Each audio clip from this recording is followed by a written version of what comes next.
Kunja Bihari.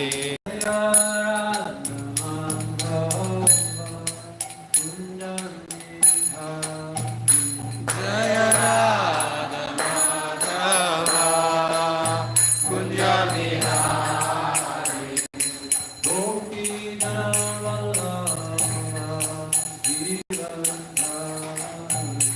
Jaya Gopi Jana Vallabha Girivaradhari.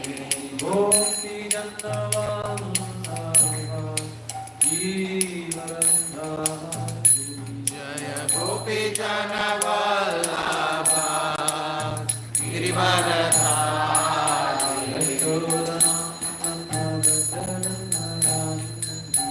Yashodanandana Vraja Jana Ranjana.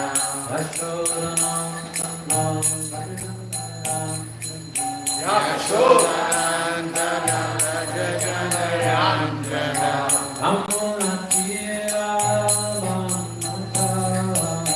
Yamuna Tira Vanachari.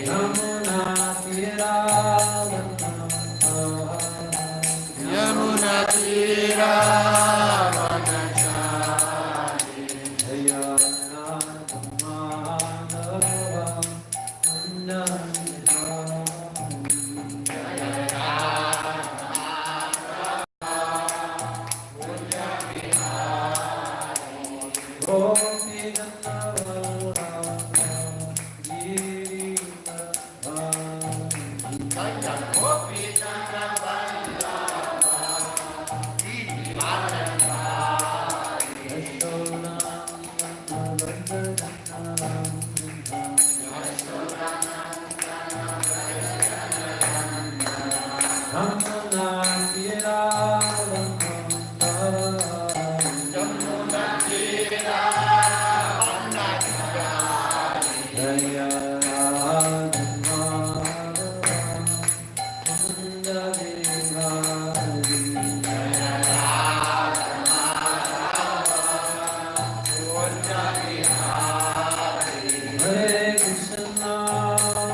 All glories to Krishna. All glories to the Son of Lord.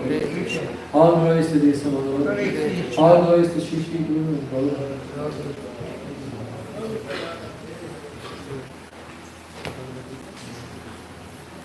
Om Namo Bhagavate Vasudevaya. Om Namo Bhagavate Vasudevaya. Om Namo Bhagavate Vasudevaya. Om Namo Bhagavate Vasudevaya. Om Namo Bhagavate Vasudevaya. Hare Krishna. Hare Krishna. So we'll read from the Srimad Bhagavad Gita as it is, chapter 9.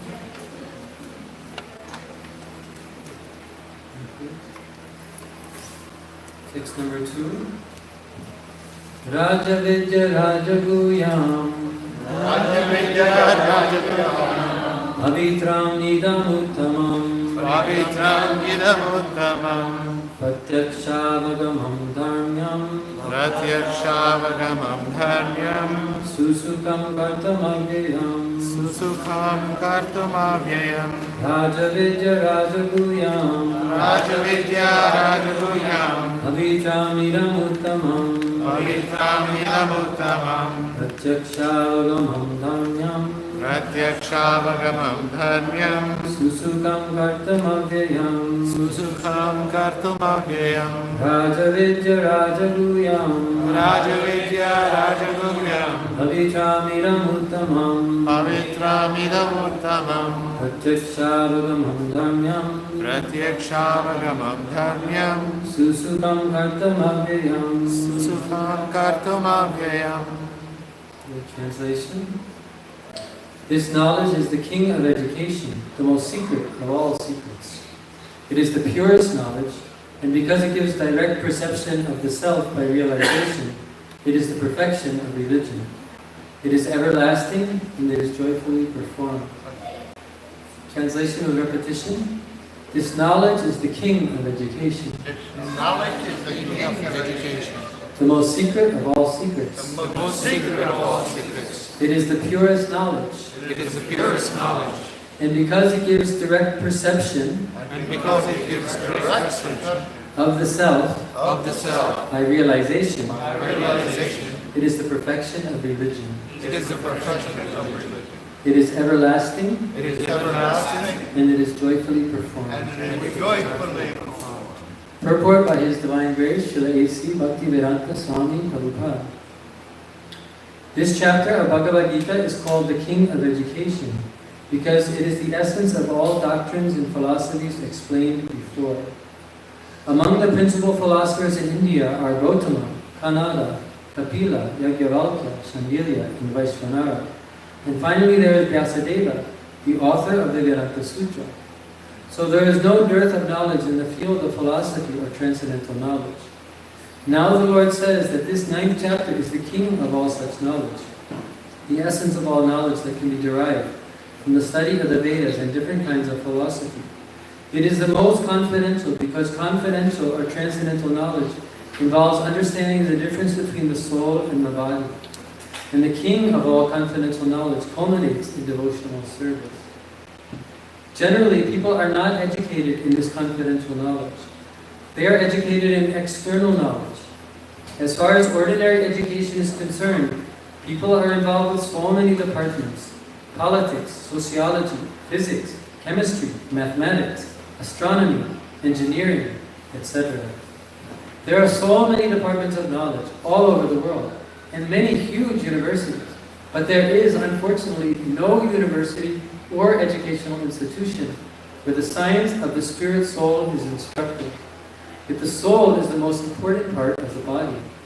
Without the presence of the soul, the body has no value. Still, people are placing great stress on the bodily necessities of life, not caring for the vital soul. The Bhagavad Gita, especially from the 2nd chapter on, stresses the importance of the soul. In the very beginning, the Lord says that this body is perishable, and that the soul is not perishable. Antavanta ime deha nitya sukta sharirina. That is a confidential part of knowledge. Simply knowing that the spirit soul is different from this body, and that its nature is immutable, indestructible, and eternal. But that gives no positive information about the soul. Sometimes people are under the impression that the soul is different from the body, and that when the body is finished, or one is liberated from the body, the soul remains in a void and becomes impersonal. But actually, that is not the fact. How can the soul, which is so active within this body, be inactive after being liberated from the body?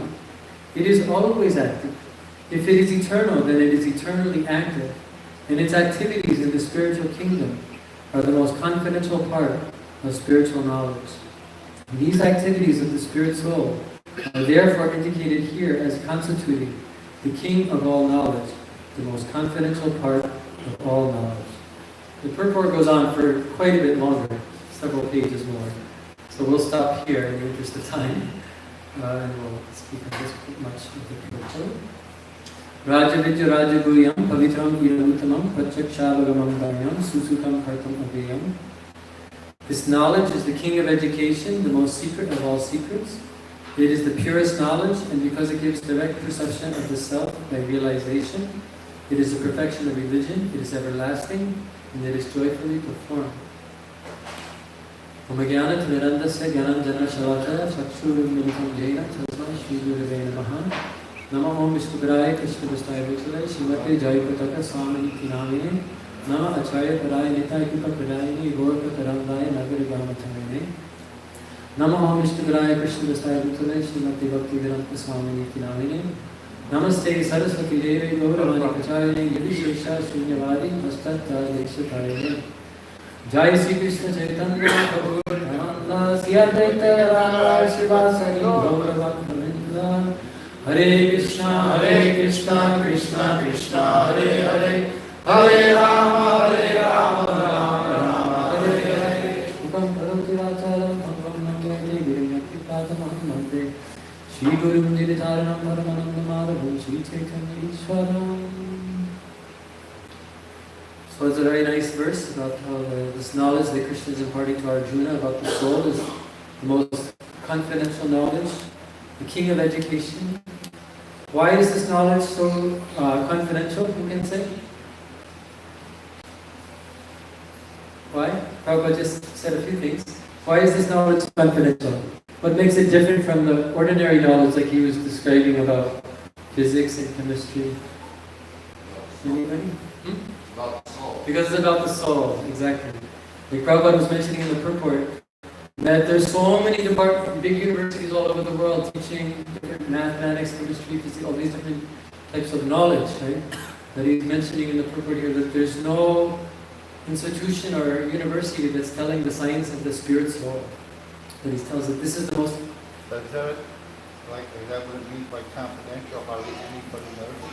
Exactly, yeah. Confidential. And that's a fact, hardly anybody knows it. Some do, but very few. The majority of the people are in what Prabhupada would always speak about so many times, the bodily conception of life. Their idea, not everybody, but most people, almost everyone, is that we are this body. So Prabhupada, if you listen to the early lectures of Prabhupada, he's practically screaming just over and over, we are not this body, we are not this body, we are not this body. Because like Prabhupada would explain, if you have a big mathematical equation on the board, that's very, very long, it takes up the whole blackboard. But at the very beginning, the first part is wrong, then the rest of it is wrong. So even though there's many people in this world who are very talented, very educated, very scholarly, who have are very artistic, very musical, so many talented people, educated people in different ways. Everybody has something. But anyway, some are extraordinary. But because, not for everybody, but almost for everybody, because of practically the modern civilization, at the root, is the wrong equation, right at the beginning. People think, I am this body. So therefore, they're directing all of their intelligence, all their talents for what? To gratify the senses. In one sense, you can say they don't know better. Even Prabhupada, he said, like in this, there's a small book that we give out, like an introductory book. It's a summary of actually a study of actually this chapter, the 9th chapter, called The King of Knowledge. Right, one of our small books by Srila Prabhupada. So in that book, Prabhupada mentions that this material world, this planet actually is run by a small handful of people who are actually Rakshasas, hardcore demons. Said that right in the small book that we keep up. But Prabhupada said that the mass of people, even though they're very sinful, they're all engaged, mostly in sinful life, since gratification. He said the mass of people, they're innocent. They, like my Guru Maharaj, Srila Jayapataka Swami Maharaj, in his state ministry, there's one of the titles, each lecture has like a title. So one of the titles of one of the lectures is, Ordinary People, They Don't Believe in Sin.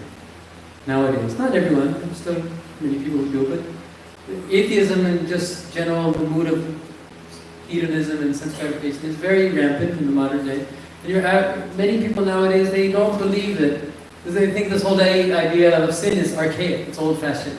I'm going to get punished, Of course, little do they know that there is actually universal law, there is a God, and we are actually accountable for our actions. Even there's stories, very interesting stories, like Prabhupada mentions here in the purport how this transcendental knowledge, it culminates in devotional service. So in other words, you put it into practice. And one of the very practical ways that Prabhupada encouraged many of his devotees to take this knowledge into the practical field is by preaching, going out, sharing it with your countrymen, your country people, right? Sharing it. We very much emphasize that. Book distribution, so many different ways. So when you go out and you do that, Krishna, he's there, and he reciprocates very directly. And many of the Sankirtan devotees, preachers who have gone out in the field, they have many interesting stories. So in relation to this point where, this lecture title being Ordinary People, They Don't Believe in Sin, they don't believe they're accountable. So one Sankirtan devotee, because now it's not so common, but a few decades ago, it was very common for the devotees of the Hare Krishna movement to be out distributing books in the airports. Prabhupada one time said that Krishna made these airports for my books to be distributed. Because actually, anyway, it's one devotee discovered by accident. That was a good place. Prabhupada very much appreciated it. And then it became all over. Now it's, I think, mostly not even allowed in most of the airports. But anyway, that was a different era. So one devotee, he was in the airport, and he was distributing books. And then this, a lot of times, because the books have very beautiful pictures, right? Prabhupada was very emphatic and very insistent that all his books have very nice, beautiful paintings in them. So these are windows to the spiritual world. There's a whole art department. That was part of the Sankirtan. So sometimes the devotees, when they were showing the books to the people, trying to get them interested to take the book, sometimes they show the pictures. Leaf through, like in the middle, there's like several in a row. So he was showing this devotee was showing one person, one gentleman at the airport. And he got to, maybe it was the 5th canto Bhagavatam, perhaps.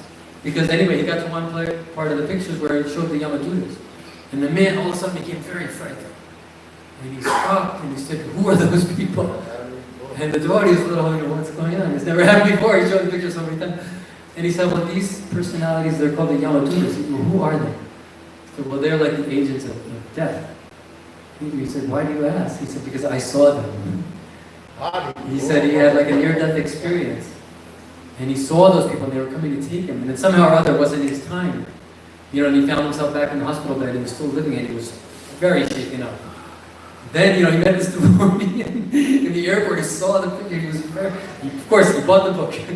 And then I think on the plane, he was like, the whole plane, I don't know the rest of the story. Maybe He bought the book? He bought the book. Oh, mercy. Well, yeah, after that, he wasn't going to not buy the book. He didn't need to be convinced that this was just some fairy tale. It was not just some fairy tale. So like this, a lot of times people say, oh, the Hindu mythology, right? Mythology, they call it. There was a whole campaign by the British. They understood these Indian people, they're very principled. Actually, they're very, and the only way we can take over India is we take them away from their religion. So they made a whole campaign how to just make them feel so embarrassed. It was all mythology. What do you like this? Anyway, Maya has so many tricks. The Prabhupada said that, they criticized Prabhupada that you are trying to brainwash the people with your books. I'm trying to brainwash you. You are trying to brainwash me.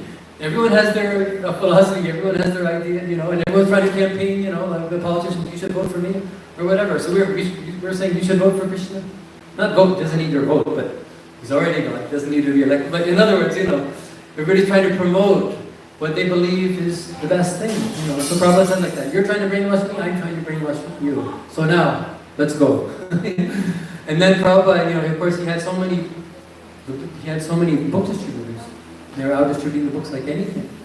And so then the devotees, they came and they would talk with Prabhupada. They said these people, the American people in the courts, and ever the parents of some different people, they're really getting us in the courts and trying to stop us and saying that we're brainwashing. They would come to Prabhupada. And Prabhupada said that they cannot stop this movement. He said that so many books you distribute, the brainwashed books are already there. Because he said these books, they're like time bombs. They go out, and then there's so many stories that someone they buy a book in the airport because the devotee is very enthusiastic, he sells the book, okay, I'll buy the book, he buys it. But he doesn't really want it. But he has it, what to do. Anyway, for him it's only a few dollars, a businessman. He takes it home and puts it on the shelf. Then maybe his son, when he becomes a teenager, maybe he reads it and he becomes a devotee. There's so many stories like this. They never know, because each book, they're like a deity. Prabhupada said they're Krishna himself. Even in some temples they put the books on the altar. They worship them. The Srimad Bhagavatam is the literary incarnation of Krishna. To give light to the people in this age. So each book is like a person. It's like Krishna, so he knows, when the person buys it, he knows where he's going. We don't know.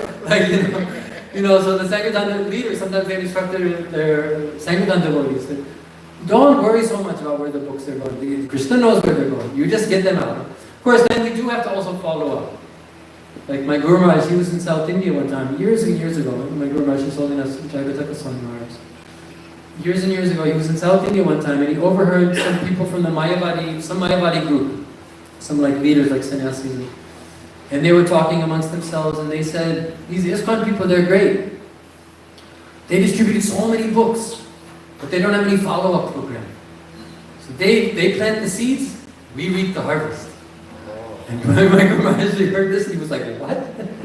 So then he went to Prabhupada, and he talked to, and he had this whole idea. He wanted to start something called the ISKCON Sankirtan Organization, ISO, I-S-O, to develop people and have little Harinam parties. And gradually he did research and it developed into what we now know as the Namhata, then it became the Bhakti Vriksha. But this whole idea actually started from Lord Nityananda. Because if you read in the Chaitanya Charitamrita, it says that Lord Nityananda, he cut a canal to each and every home, giving this Krishna Prema. Because Krishna Prema, that's why we're here. We chant the 10 offenses. Anyway, if anyone who's ever gone to the morning program at any ISKCON temple all over the world, it's pretty much the same. Then after the Mangalarti and the Tulsi Puja, then we chant the 10 offenses. All 10, which I won't chant right now, but anyway. And then at the end, that everyone who claims to be a Vaishnava must carefully guard against these 10 offenses in order to achieve the desired goal of life, which is Krishna Prema. Pure love for Krishna. So, like this. So, where was I going with that? About Krishna Prema? I was just going somewhere with that about Krishna. What was I telling you just before? The morning program and the 10 offenses? So Nityananda, so Nityananda, he cut a canal to each and every home, giving this Krishna Prema. And then, my Guru Maharaj, he was trying to start this Namhata, and developed into what is now like the Bhakti Vriksha.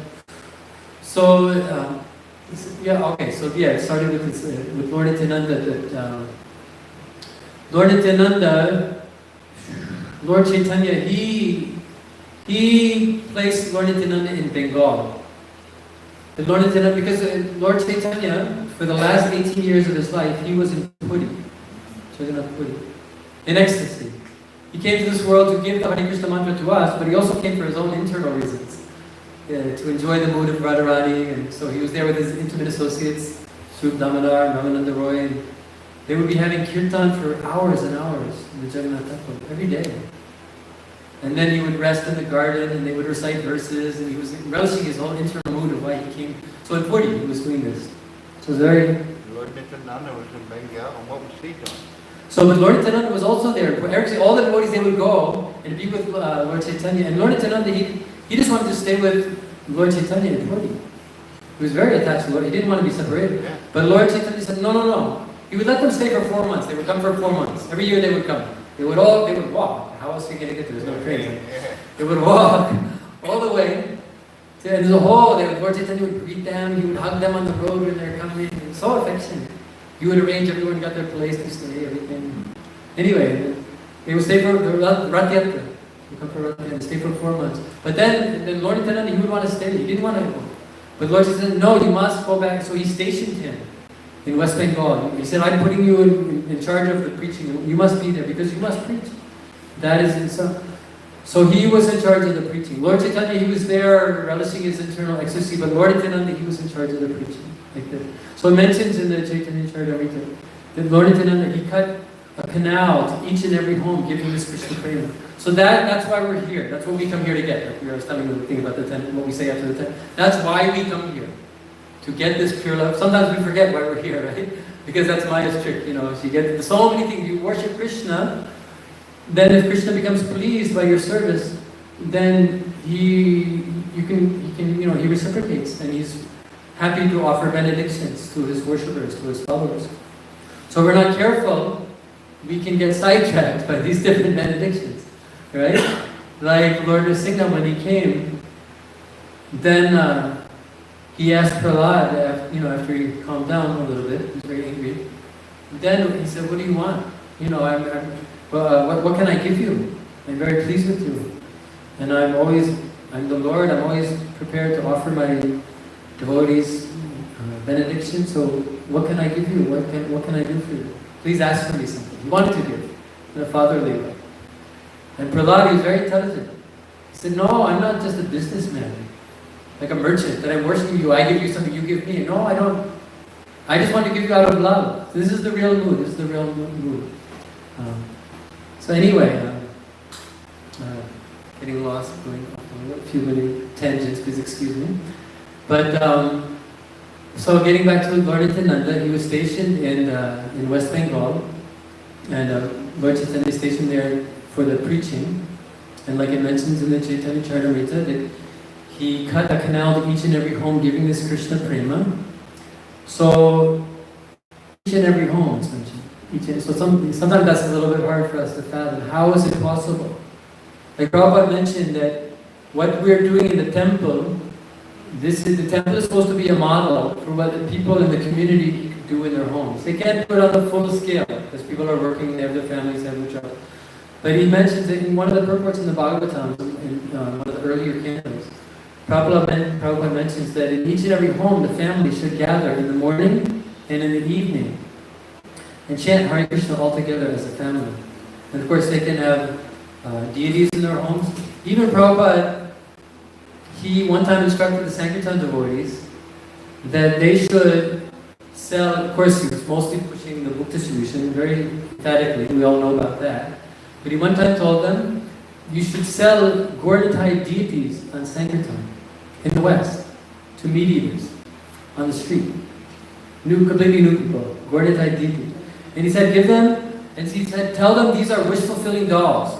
You buy these from us here, take them home, you put them on top of your television set, and you take these you sell them also incense. You take the incense, you light it, and you said give them also a mantra card, and then you wave this incense in front of the Gauritai deities, and you chant this mantra. And then he said, you tell them that all of their desires will be fulfilled. Which is of course true. If you worship Krishna, he can fulfill all your desires. So of course this never actually took off. At least I've never heard any stories of people. But Prabhupada, he was so merciful. He was like he said, the devotees should tax their brains. How do we spread this Krishna consciousness movement? And he himself, he was always taxing. He was always thinking. There was nothing about Prabhupada that was not about preaching. Everything. I mean, he came over here with nothing.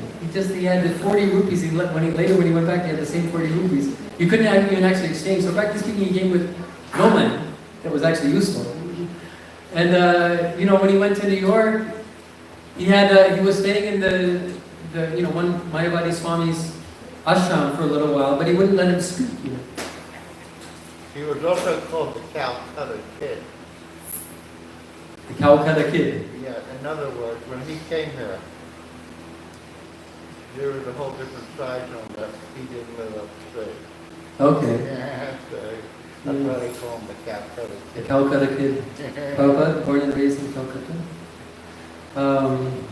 So he was here and he was staying first in Pennsylvania, of course, but when he got to New York, he was staying in the ashram of one Mayavadi sannyasi who he was friends with, and he would let Prabhupada do kirtan, but he wouldn't let him speak, because their philosophies were different. So Prabhupada did it, but by Krishna's arrangement, some of the hippies who were hanging out at that time in the lower, this is in uptown Manhattan, the hippies were hanging out in lower Manhattan, the east side, or in the village or whatever. So some of them would sometimes go up to this yoga place, this Mayavadi sannyasi, and they heard Prabhupada's kirtan, they liked it. So they talked to him, and they said, "What are you doing here in uptown?" Because it was mostly like rich old ladies that were going to this. It was like an uptown aristocratic place for rich people. And so then these hippies from downtown, then they told Prabhupada, "What are you doing up here, uptown? You got to come downtown where all the youth are, where the whole, the whole countercultural scene." So then they are the ones, of course, we know the whole story, how they rented the first apartment and small preaching center and temple for Prabhupada in the village in the Lower East Side, like this. So, but anyway, so many stories. Getting back to Lord Nityananda, well, it's interesting about how Prabhupada was encouraging this deity worship. The deities to be sold in the street. But getting back to Lord Nityananda, how he cut a canal to each and every home. So this is the idea. Prabhupada said that what goes on in the temple, this is meant to be an example for what everyone can do in their homes. In other words, the idea is that every home is meant to become a temple. Because Krishna is everywhere. Krishna is in the temple, but he's in everyone's heart. He's in everyone's home. He's in every town and village. Right? Lord Chaitanya said he wanted the holy name to be chanted in every town and village.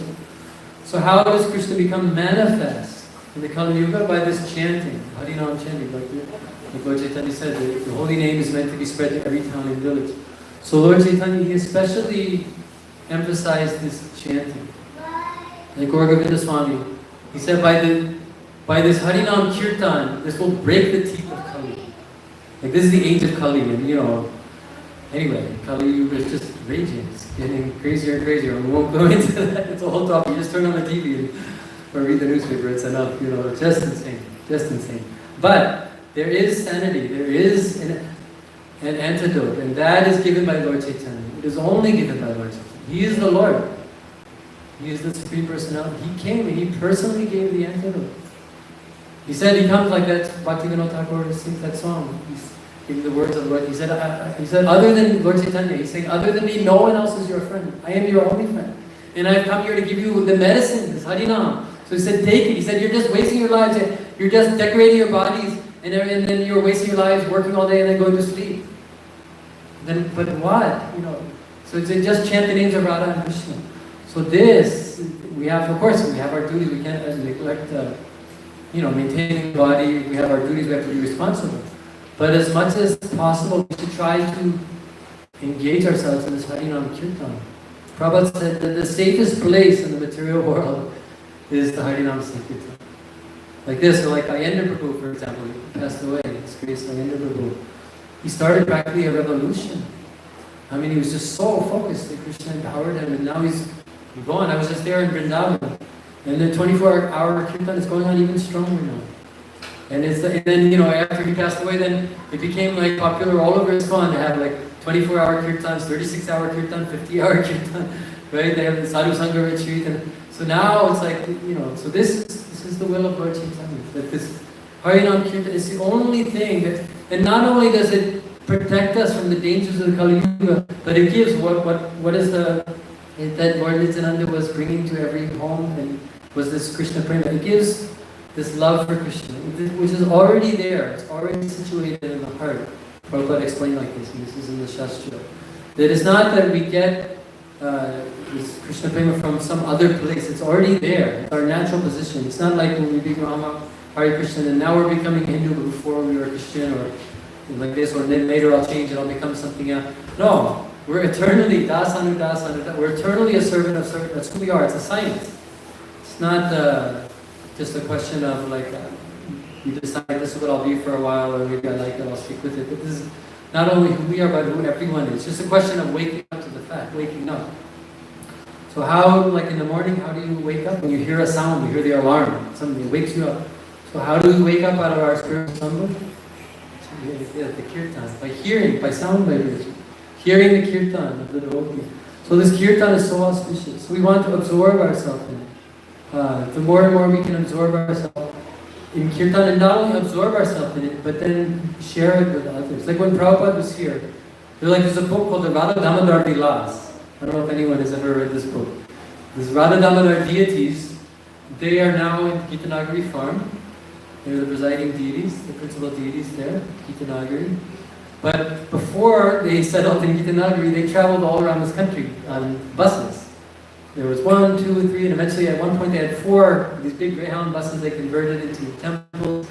They gutted out the inside and made it each into like a temple room, and they had groups of brahmacharis in each bus traveling around the country. And they were doing kirtan everywhere, also distributing books and both. Distributing books and doing kirtan and college programs and like this. And Prabhupada very much liked this program. In the letters book, you find one letter.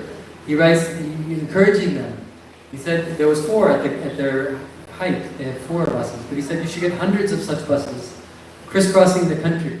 He said this will make your country Krishna conscious. And Prabhupada said if America becomes Krishna conscious, then the rest of the world will follow. He said like that. Anyway, any place becomes Krishna conscious on the planet, it's auspicious. But like this, he had this idea that, because America, materially speaking, there's so much prominence in the world and whatnot, in the Kali Yuga, so he had this idea. But he was this Radha Damodar. So anyway, there's a book called the Radha Damodar Vilas by His Grace Vyasa Prabhu, where he gives a nice, sort of like a companion to the Lilamrita in a sense. It focuses more on the disciples. Prabhupada's also in there. It's especially about Jayananda Prabhu and Vishnu Jan Swami. Also Tamal Krishna Maharaj is in there quite a bit. And anyway, the whole Radha Damodar party. So it's like a very nice account of the early days of ISKCON, how it got started. But at that time, they were like, Vishnu Jan Swami, his Harinam party was like 8 hours a day. I think like 6 days a week. They were just, and in the beginning there wasn't Mangalarti, that came later when the movement was just getting started. So they were going out till like 10, 11, 12, then that later changed when Mangalarti became instituted. But they were just, and Prabhupada, we were so appreciative. And people would come and they would hear Vishnu Jan Swami sing, and they would just start to cry. There are many accounts, and they would just join. And there are many accounts in the old days. Like my first temple president, his name is Sriman Vyasabha Prabhu. He's out in Western Canada now. And he was my first temple president out in Seattle. So he personally told me that the first time he ever went to Hare Krishna temple was for a Sunday feast. He got an invitation and he went. And then he never left. He stayed in, and there are many accounts like this. And even Dadamir Maharaj, who's famous for like making bhaktas, and he used to have programs where, wrote a whole book, Fortunate, how to make new devotees. And one of the points he makes is that you should make the ashram so nice that when people come, they don't want to leave. Like this. This is one of the main points he made. So like that. So we want the internal dealings amongst the devotees has to be very sweet. Because if people come and they see we're fighting, amongst ourselves, they're going to say, well, this is what I came here to get away from, So like this, it's we're a family. Prabhupada gave the instruction that, just actually one of his final instructions. He said, if you want to show your love for me, please cooperate. Which is very difficult in Kali Yuga. Kali Yuga is the age of quarrel. So it's the exact opposite of cooperating is fighting and quarreling. So Kali Yuga is pushing everyone, especially Kali will enter into the society of devotees. And what is the way Kali works? Kali will turn one group or one devotee against another devotee, or one group against. That's the way Kali. So if we see this happening, we know that's Kali's work, because Sankirtan means all together. Sankirtan means all together. It's the exact opposite. Like Prabhupada said, this is the real peace movement. Like Krishna gives the peace formula in the Bhagavad Gita. People are saying, oh, they want, like for example, Philadelphia. Who knows what is the meaning of the name of this town, this city, Philadelphia? Who can say? Brotherly love. Huh? Exactly, the city of brotherly love. So like this, like during the days of the hippies and the peace movement, they're all talking about brotherly loves. But generally, a lot of times we find people in the, not everyone, but a lot of people want this kind of peace and brotherly love without God. Not always, but often you see that. But how can you have brother and sister without a father? It's not possible. If there's a family, there's brothers and sisters, children in the family, then there's parents, there's a mother and a father. So Prabhupada mentioned like this about the peace formula in the Bhagavad Gita. Krishna is saying, I am the supreme enjoyer. I am the owner of everything. I am the enjoyer of everything. So Prabhu, so by recognizing the Supreme Father, by recognizing Krishna, the Supreme, this brings brotherly love, sisterly love.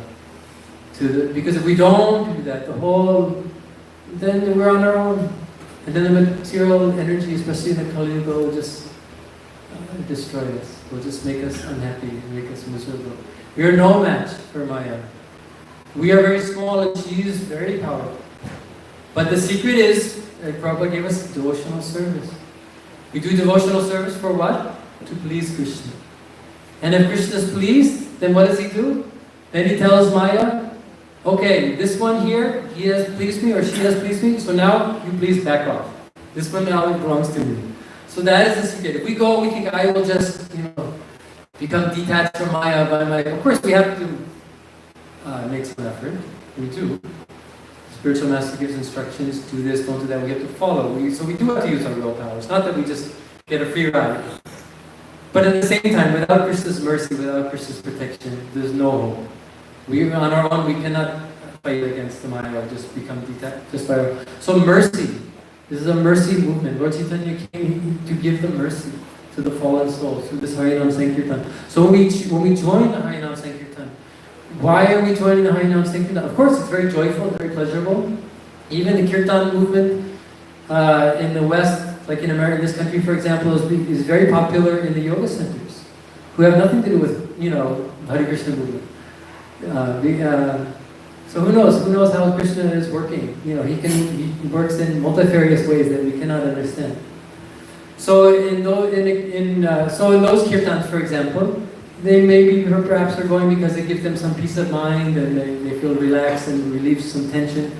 Maybe they're not going for the same philosophical reasons that devotees of Krishna in ISKCON temples go to the kirtan. So there may be different reasons that one may go to a kirtan. But what is the real reason? The real reason is we're begging for mercy, we're begging for shelter, we're begging for protection, we're begging to be engaged in Krishna's service. Because that is the only thing that will save us. We're servants of Krishna. And as long as we're not engaged in Krishna's service, then we're in a very dangerous position. So devotee, he actually recognizes that I'm in danger. This world, that is intelligence. That is actual intelligence. Prabhupada said the symptom of intelligence is what? Humility. One becomes humble. One realizes, I cannot do this on my own. I need help. And so then, like Prabhupada said, when you chant Hare Krishna mantra, he said you should chant it like a baby cries out for its mother. Like that, we should not be so proud. That's the actual mood. That we're calling out to Krishna to please help us and do save us. And we want to do that very sincerely and as much of the time as we possibly can in our lives, because that's who we really are. Our real identity, our soul as a servant of Krishna, needing this mercy. And then in the process of doing this, because this is the Sankirtan, the preaching movement of Lord Chaitanya, then it's our duty. It's not just like, oh, maybe I will preach. No. Everyone in this movement is a preacher. As soon as you get the mercy, then your duty is what? Twofold. Actually, Lord Chaitanya, it's described that Lord Chaitanya, he himself said, I am giving two instructions to all of you, everyone in this universe. Lord Chaitanya said, he said the first instruction is to accept this Krishna consciousness movement. Take up the practice. Accept it into your heart, into your mind, into your life. Take up the practice seriously. Taste the nectar. Dive in. Get the mercy. Accept this Krishna consciousness movement. And then second instruction, distribute it everywhere to everyone. So this is our, like Prabhupada, he sacrificed everything just to come preach to people here in the West. And then gradually so many places and all over the world, and then back in India and everywhere. Jagat Guru, the whole. So like this, we have to get the mercy first, of course. But then we have to. It's a mandate of Lord Chaitanya, the Supreme Personality of God, to everyone.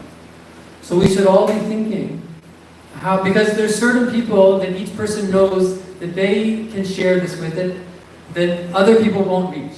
Just by virtue of where you live, what language you speak, what color your body is, what your age is, what your gender, whatever, where you work. Everyone has certain people in their lives that other people won't be able to reach.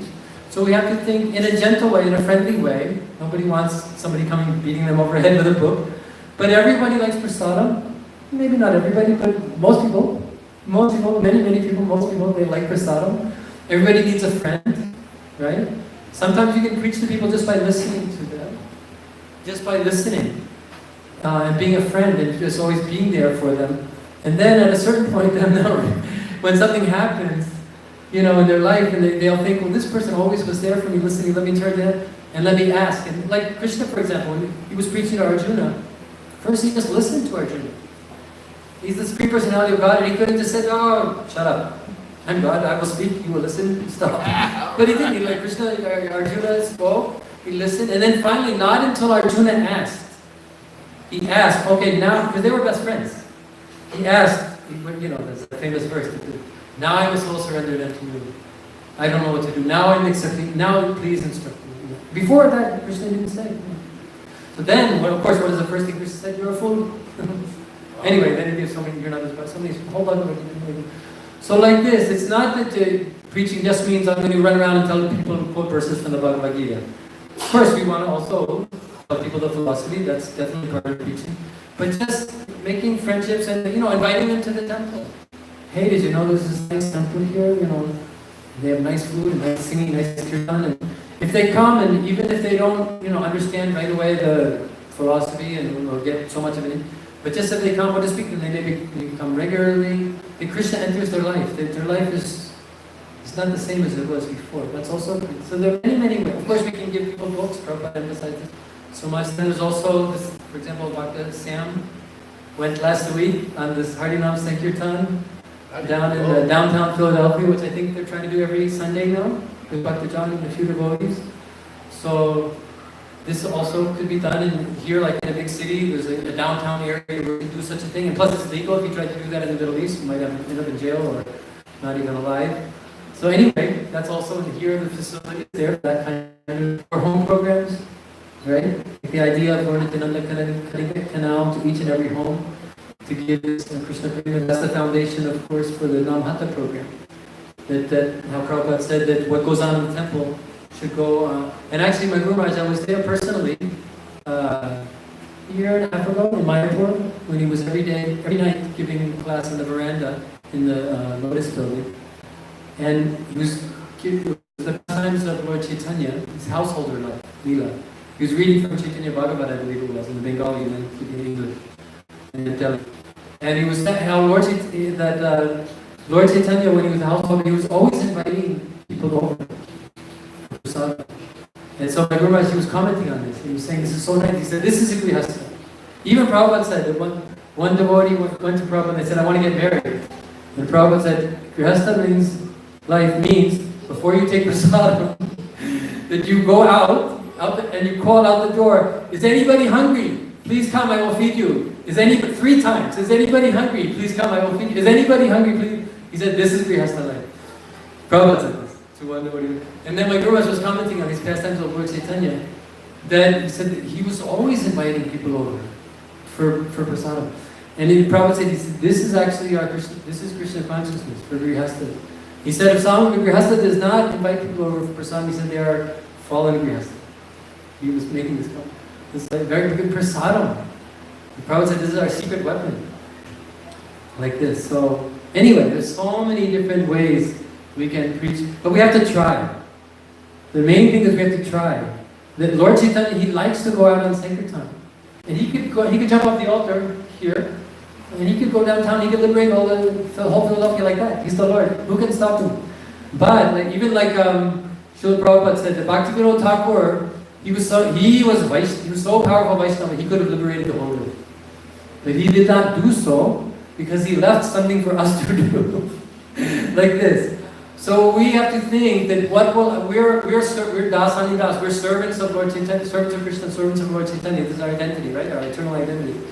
So we have to think, what will I do for Lord Chaitanya to share Krishna consciousness with some people that I know, that I meet, that I've how will I bring them a little bit closer to Krishna?